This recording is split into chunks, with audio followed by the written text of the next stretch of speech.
commencé l'année dernière, presque un an pour date, en début décembre, avec pour moi en tout cas un appel de mon président d'université, Jean-Luc Dubois-Randais, qui me demandait de réfléchir, suite à une demande du ministère, de pourquoi pas augmenter les places en IUT en région Île-de-France. L'idée, ça a été pour nous d'ouvrir des nouvelles spécialités, puisque l'IUT est implantée en Seine-et-Marne Sud, sur un territoire qui n'a pas beaucoup de formations dans l'enseignement supérieur, et donc on a cherché à savoir quelles étaient les formations qu'on pouvait proposer, qui permettaient de compléter l'offre de formation déjà, par rapport à nos collègues d'Evry et puis à nos collègues de Marne-la-Vallée, et puis aussi de voir la qualité des spécialités qui étaient attractives pour les étudiants et qui étaient en tension sur Parcoursup.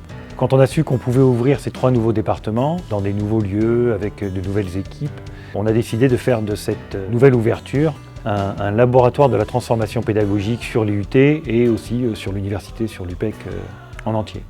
On est allé voir 3 spécialistes du ministère qui nous ont emmenés voir le Learning Center d'Assas, qui nous a donné beaucoup d'idées pour aménager nos nouveaux espaces. Et donc on avait la possibilité sur Moissy-Crémaillel, il y a les élus locaux, en particulier la maire de Moissy-Crémaillel et puis aussi le président de Grand Paris Sud, de pouvoir avoir accès à effectivement ces locaux qui venaient d'être quittés par ResMed. Donc le directeur de l'IUT, Amilcar Bernardino, a organisé un voyage d'études au Québec. Différents objectifs pour ce voyage d'études. La cohésion des 3 nouveaux départements, donc la rencontre avec les nouveaux collègues, une rencontre très positive où on s'est découvert, on a travaillé ensemble déjà, on a réfléchi sur la naissance de ces 3 départements et on a créé vraiment une équipe, une vraie équipe. La deuxième chose qui était intéressante, c'était de pouvoir rencontrer des établissements partenaires ou de futurs partenaires, parce que certains on les connaissait déjà et puis d'autres ça va être peut-être des collaborations pour les prochaines années.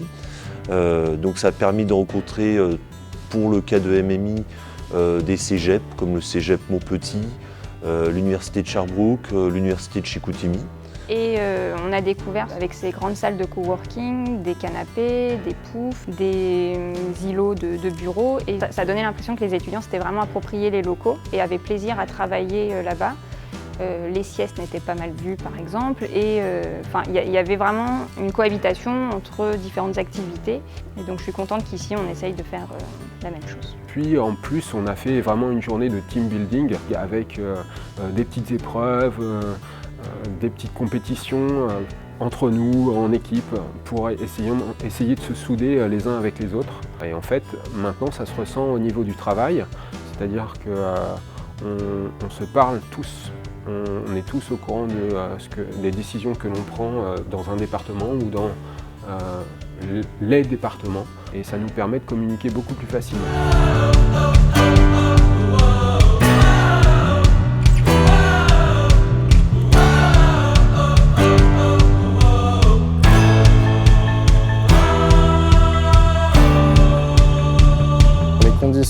Au jour d'aujourd'hui, je pense, ne sont pas encore tout à fait réunies pour que ce soit optimal, mais je pense qu'on va vers le mieux. Là, on est vraiment le jour où on vient d'arriver dans le bâtiment. Et par exemple, le studio de production audiovisuelle n'est pas encore tout à fait prêt, on n'a pas encore les meubles, le matériel est en grande partie là, mais on ne peut pas encore vraiment s'en servir. On n'a aucune prise de courant dans le studio, donc c'est un petit peu compliqué de faire de l'audiovisuel là-dedans. Les salles d'infographie qui sont à côté, c'est pareil, on sent que c'est déjà un peu installé, mais voilà. Il nous manque un peu de mobilier et un peu de choses techniques pour que ça marche. On sent qu'on fait partie de quelque chose de nouveau, d'innovant. Mais tout ça, je pense que c'est quelque chose qui est complètement normal quand on arrive dans un nouveau bâtiment, quand tout est en train d'être construit. Du coup, c'est un point qui va peut-être être un peu négatif pour les étudiants, mais le point positif, c'est que tout est nouveau, qu'avec des personnes qui sont très investies. Et du coup, je pense qu'on va faire plein de choses super. Mais tout ça fait partie d'un tout et du coup, c'est normal qu'au début, il y ait un petit temps d'adaptation pour les enseignants et également pour les étudiants. On voit qu'il y a beaucoup d'envie, beaucoup d'énergie de tous les acteurs qui sont sur ce projet et donc c'est enthousiasmant de participer. On essaye nous aussi d'être positifs et réactifs pour répondre vite, bien à leurs demandes. Et donc voilà, globalement oui, ça se passe très bien et j'ai hâte de voir la suite où on va vraiment rentrer dans le cœur du sujet. Une chose qui me remplit de joie, c'est que les 3 départements se sont lancés dans un processus qui consiste à mettre dans leur emploi du temps le suivi d'un MOOC. Génie Bio a suit un MOOC sur histologie, je crois, donc l'étude des tissus. Le département MMI fait démarrer ses étudiants cette semaine sur un MOOC qui consiste à monter des vidéos pro à partir de son smartphone. Et puis plus tard dans l'année, Génie Civil participera à un MOOC sur l'acceptabilité des chantiers urbains.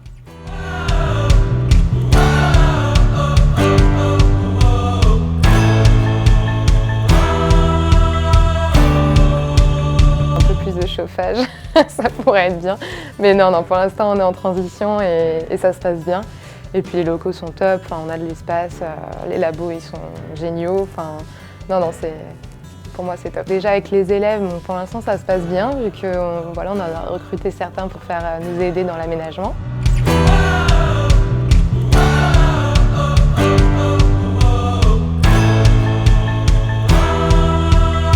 L'équipe pédagogique derrière, elle est assez à l'écoute. En général, le bâtiment, il est plutôt pratique parce qu'il réunit plusieurs sections. On va pouvoir travailler tous ensemble, c'est plutôt sympa.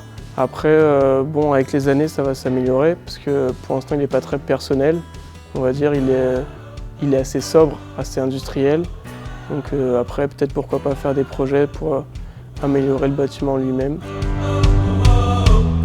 Les salles de labo, même si je n'irai pas, elles ont l'air géniales.